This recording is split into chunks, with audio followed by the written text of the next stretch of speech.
I think you just need to be told, yes, this is okay.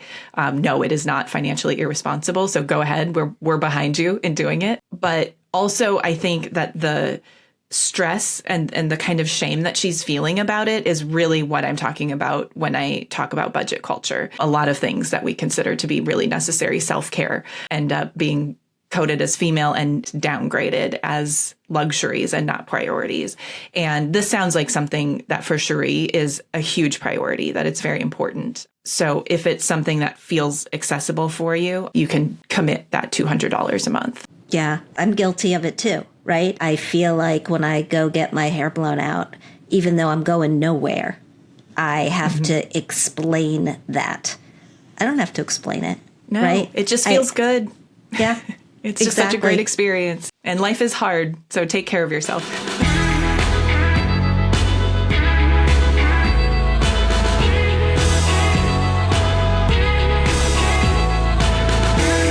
Hey everyone, I'm Jean Chatzky. Thank you so much for joining us on Her Money. We've got a special mailbag episode for all of you with Dana Miranda, author of the book, You Don't Need a Budget. If you caught our Wednesday episode with Dana, you know that she is not afraid to challenge conventional wisdom, especially when it comes to budgeting. Clearly, her message struck a nerve because we heard from so many of you with incredible follow-up questions. So today, Dana's back. She's going to help us tackle some of the real-life money problems that you all are navigating right now. Everything from questions about early retirement to strategies for paying off debt. And a fun one is spending $200 a month on Pilates justifiable?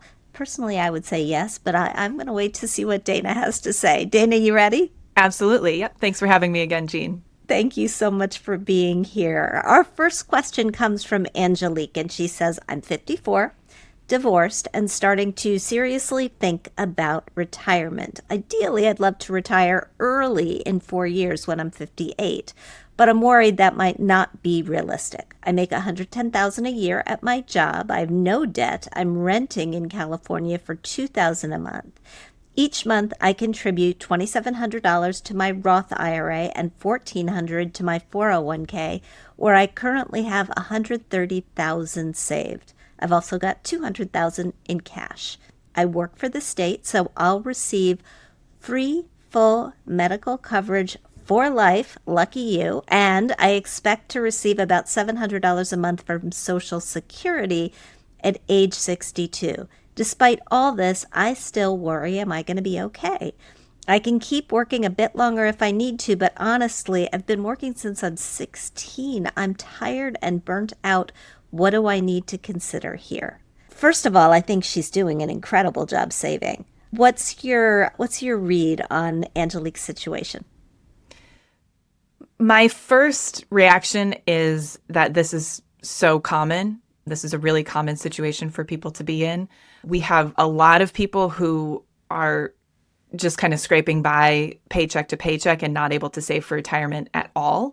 But there are also a lot of people in this situation who are making a viable salary and able to make some of these recommended contributions to retirement accounts. And it sounds like Angelique has very much been looking into her options, and she's opening a Roth IRA. So she's getting a little bit more advanced. She kind of understands some of the things that she can do to improve her chances at stability in the future. So she's got a huge head start there in that way. And I think that's great. What is so typical, though, is this feeling of like, I've been working for so long, I just want to be done, but I'm still worried about what that future might look like. And I can't say for sure whether or not what she has saved is enough or the amount of money that she's going to have coming in is enough, because I would need to know probably quite a bit more about her financial situation and also what she wants her retirement to look like, which maybe would look very different from what her financial situation looks like now. In conversations that I have had with financial planners about people in this situation, which is they're very much working with Gen X right now, people in their 50s who are starting to prepare for retirement and don't know whether or not they have enough saved. Financial planners are starting to talk differently with clients about what retirement looks like. We're not necessarily working toward reaching age 65 and going off into the sunset in an RV and downsizing our homes and all these things that we may have seen a couple of generations do over the 20th century. Now it's more about what changes might you want to make to work? How long might you want to work, right? Maybe Angelique is burnt out from the full-time job that she's doing now, but maybe she would enjoy something part-time in her community that would be completely different, that would flex different muscles, that would give her different kind of socializing opportunities, things like that, but still bring in some money if she has a concern about that. And so that's what I'm hearing from financial planners, that it's less about you're going to stop work completely and how are you going to live off of whatever you have at that point, and more about what kind of future do you want to shape? Because at 50, 60 years old, there's likely several decades of retirement ahead of you. And what do you want to do with that time? Yeah, absolutely. I'm hearing the very same thing, that it's a series of transitions as you head into retirement. Some of them may very well involve having the ability to earn some money. One of the reasons that we rolled out a pre-retirement version of our InvestingFixx class is because it's really important to think about not just how much you've saved for retirement, but how your expenses are likely to change in retirement. Are you going to continue to rent that apartment in California for $2,000 a month? Will it continue to cost you $2,000 a month? Is it a place where you could live as you age, or does it have a ton of stairs and is it hard to access, right? You have to sort of get granular to figure out if the cost of your life then is going to be very different from the cost of your life now. So we go through a series of exercises to try to get a handle on that, but it's also something that you can think about yourself. One thing that I would question, Angelique, is this idea of $700 a month for taking Social Security at age 62.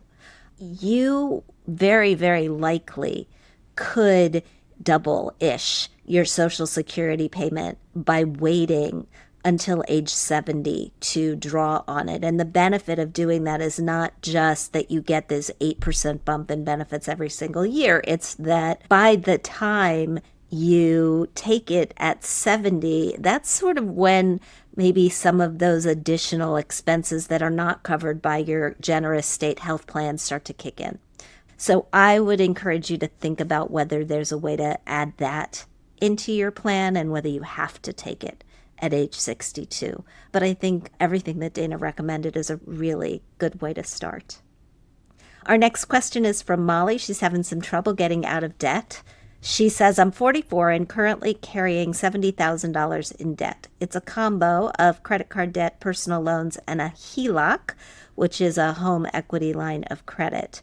Right now, I can only afford to make the minimum payments, and I'm struggling to build an emergency fund or save for the future. My big question is, would it ever make sense to tap into my retirement accounts to wipe out this debt? I believe I could replace what I withdraw within 3 years, and doing this would give me room to breathe. I have a stable full-time job for now, and I could also possibly increase my income by taking on a part-time job. I also have the opportunity to grow my self-employment income, but I'm hesitant to make that leap until my debt is behind me. I'm unsure if withdrawing my retirement is a terrible idea. What do you think? I have some thoughts, but would you like to go first? I would love to hear your thoughts, because I think you might actually have a more prescriptive advice on withdrawing from retirement account.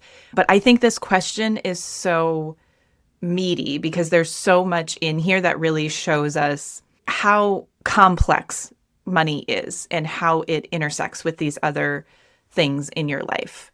And so I think that conventional advice would advise against withdrawing from your retirement account to pay down that debt, depending on the interest rates that you're paying on the debt, because of how much that money could grow in investment funds in that same amount of time, even if it is just that 3 years. Well, yes, but it's also the question, I think, of a withdrawal versus a loan. Yes, that was what I was going to say next. You could take out a loan in 3 years that Maybe, could change right? that situation. Yeah. Yeah, I mean, I suspect that what Molly has is a 401k. If we're talking about an IRA, you can't borrow. But the fact that she could repay it makes me think it's a 401k or another similar plan. In that case, you generally can borrow instead of withdraw, which is much better because you're not going to be taxed and penalized on that. So you avoid a whole layer of double charges that are unnecessary. And depends on how you look at it, but people often make the argument that when you pay the interest on that loan back, you're paying the interest to yourself. That said, I wouldn't go there first. You lay out in your question, Molly, a couple of other alternatives that I would try first. Number one, you said you could maybe possibly take on a part time job. Do that, right? Do that and see if that gives you the flexibility to get out of this debt faster. You said you could potentially increase your self employment income. Do that. Try these things before you borrow from the retirement account. I also would, you say you're struggling to build an emergency fund.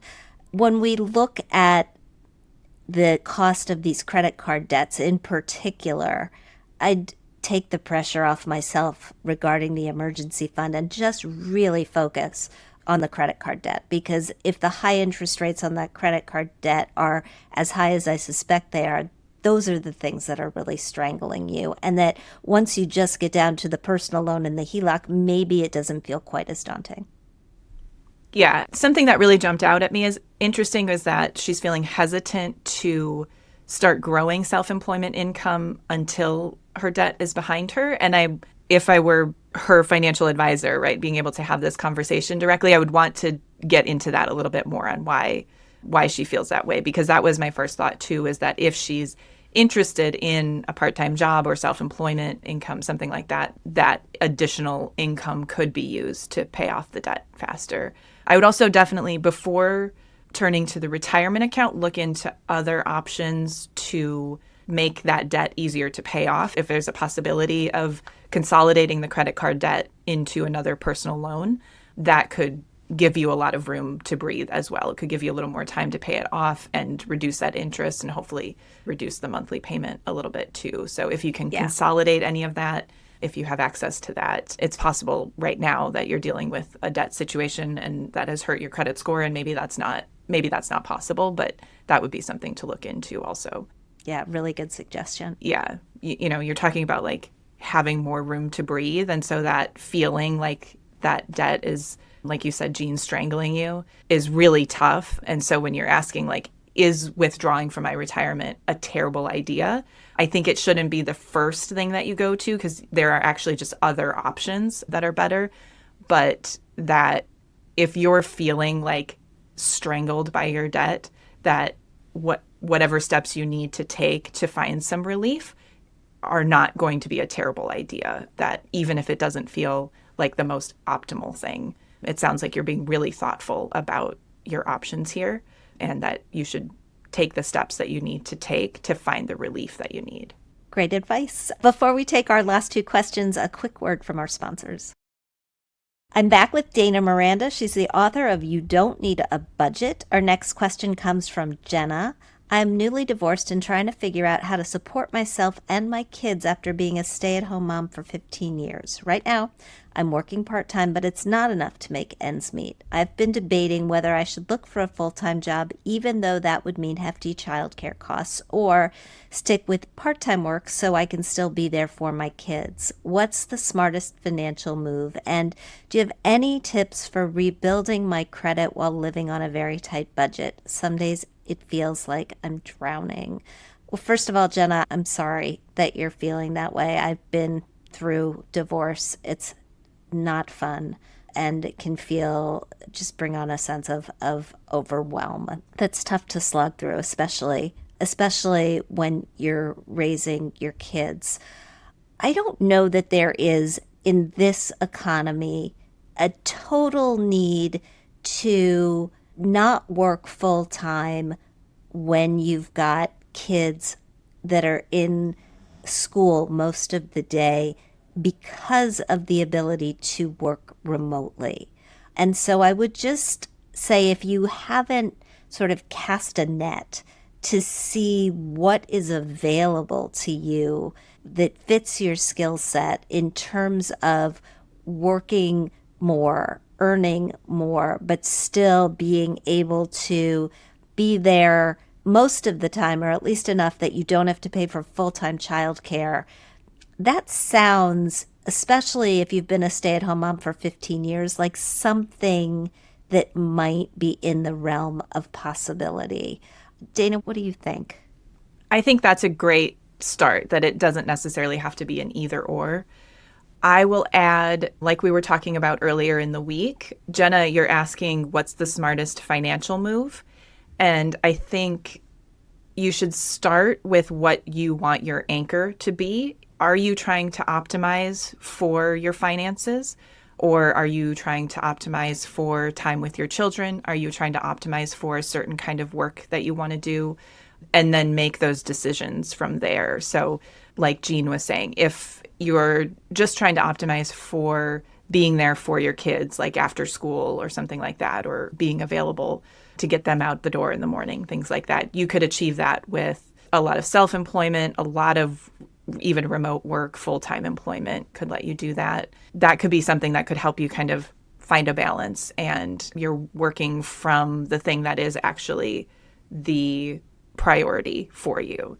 If it is finances, because what you're struggling with most is making ends meet. So if you're having trouble paying the bills, or you're having trouble affording the life that you want to have for you and your kids, maybe finances are what you need to optimize for right now. And you need to prioritize getting into a job where you can earn more money. And I would also recommend, as a single parent with children under 18, to look into resources in your community and resources from your state and from the federal government that might be able to ease some of that financial burden too, while you're figuring out how you can make that work for you.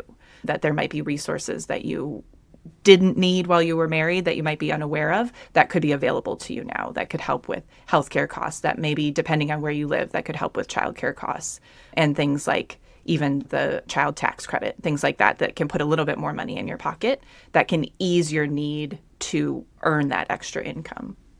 Absolutely. The last part of your question that we didn't exactly answer is tips for rebuilding your credit while you're living on a very tight budget. Credit building is just a formula. There's no magic bullet. It doesn't happen overnight. It's not an extremely difficult process. It's just a process that you have to adhere to over time. So that the two most important things that you can do are make sure you pay your bills on time. And I know that sounds like a lot of common sense, but even one or two late payments can really damage your score. So if you've got bills and you have the ability to put them on automatic pilot, that you could set reminders on your phone so that you're not late, definitely do that. The other big part of your score is what we call utilization. It's the percentage of credit that you have available to you that you're actually using. I know on a very tight budget, it is hard not to lean on those credit cards, but you want to try to get your utilization of your credit limits down below 30%. And if you can do that, you're going to see your score start to rise. One hack that people sometimes use to get around utilization is to ask for an increase in their credit limit, because that sort of, if you look at it as a mathematical formula, that helps manage the percentage. The reason that I don't think you probably want to do that is that it then becomes tempting to use that additional credit if you're on a very tight budget. So I wouldn't go there. But just try to pay down some of that debt over time. And if your credit card interest rates are way up there and you're having trouble, a not-for-profit credit counselor can sometimes help you with negotiating those interest rates and bringing them down. And I can add, I went through that experience of having to rebuild my credit on a tight income. And I was in a position at the time where I didn't even qualify for any credit cards. I just had a low credit score and just had a bunch of credit card debt. But yeah, I would recommend, like Jean said, a credit counselor could help with some negotiation. I didn't work with a credit counselor, but was able to settle on a payment plan with a creditor to pay off that debt. And so it kind of got it out of default and got that. And I was able to pay that off so that it would then fall off my credit report. And I also got a secured credit card with, I think it was a $200 deposit at the time. So if you have a couple $100s to spare, it gives you a very low credit limit to start. But that was one of the things that shot my credit score up more than anything, was just having that credit product, because creditors do want to see that and see that you will use credit to some extent. And so just having that credit card was really helpful for me. And I used it very little because it just had that very low $200 balance to start. But it was something that kind of got my foot in the door. And then that was raised over time as I took those steps. But like you mentioned, Jean, it is something that it's just kind of a long process. It's like a year or two long kind of process. But if you just start taking the steps, you can do it just one step at a time, and it doesn't have to feel so overwhelming. Yeah, absolutely. Last question. This is from Cherie, who wants to know if she can justify her Pilates membership. She writes, "This may be a silly question. First of all, not a silly question. No silly questions. But I need help with my fitness budget. I'm a mom of two working full-time, earning $180,000 a year. I save 16% for retirement, $400 a month for my kids' college, 20% of my income into emergency savings, and $500 a month for vacation. Here's the thing. I love boutique workout studios, places like Pure Barre and Club Pilates, but they cost $200 a month, and realistically, I only get there twice a week. I recently downgraded to a cheaper gym for $40 a month, but it's not the same. The workouts don't challenge me, and I don't feel motivated to go ever. So is it financially irresponsible to go back to the studios that I love, even if I can't get there most days?" Oh my God. This is such a yes. I can't even, I'm like, yes, Absolutely. yes. Yeah. You can do this. And this is the definition of self-care, right? Mm-hmm. I mean, this is the way you write about it. You love doing this as a lifetime runner. I know that these are things that we do not just for our bodies, we do them for our sanity. And you are so responsible with everything else. Please don't beat yourself up about this. Don't think twice about this. By the way, if you're going 8 to 10 times a month, that's like $20 a class. That's reasonable. Yeah. First of all, I think Cherie answers her own question in the question. Like you said, she's talking so much about how important this is to her. And Cherie, I think you just need to be told, yes, this is okay. No, it is not financially irresponsible. So go ahead. We're behind you in doing it. But also, I think that the stress and the kind of shame that she's feeling about it is really what I'm talking about when I talk about budget culture. That I think there's so much messaging, especially for women and especially for purchases that are very kind of coded as female. A lot of things that we consider to be really necessary self-care end up being coded as female and downgraded as luxuries and not priorities. And this sounds like something that for Cherie is a huge priority, that it's very important that she has access to this. And so if it's something that feels accessible for you, you can commit that $200 a month and make other changes if you want to, right? You can make this an important goal, make it a priority, and move money around somewhere else. But I'm actually not even hearing, it doesn't sound like it's a difficult expense for her to pay. She's just wondering if it's okay to spend this money on herself. It absolutely is. Yeah. And it's such a good point about how we think about these things. I'm guilty of it too, right? I feel like when I go get my hair blown out, even though I'm going nowhere, I have to explain that. I don't have to explain it. No, right? It just feels good. Yeah. It's just such a great experience. Yep. Yeah. Life is hard, so take care of yourself. Exactly. Cherie, you go to Pilates, I'm going to the salon. We'll meet up for coffee after we're done. Dana Miranda, thank you so much for the really thoughtful answers to these questions. I think our listeners are going to get a lot out of this. The book is You Don't Need a Budget. Where can we find more about you? You can learn more about the book at youdon'tneedabudget.com and find it anywhere you buy books. And you can follow me through my newsletter, Healthy Rich, on Substack or at healthyrich.co. Great. Thank you so much for being here. Thanks for having me, Jean.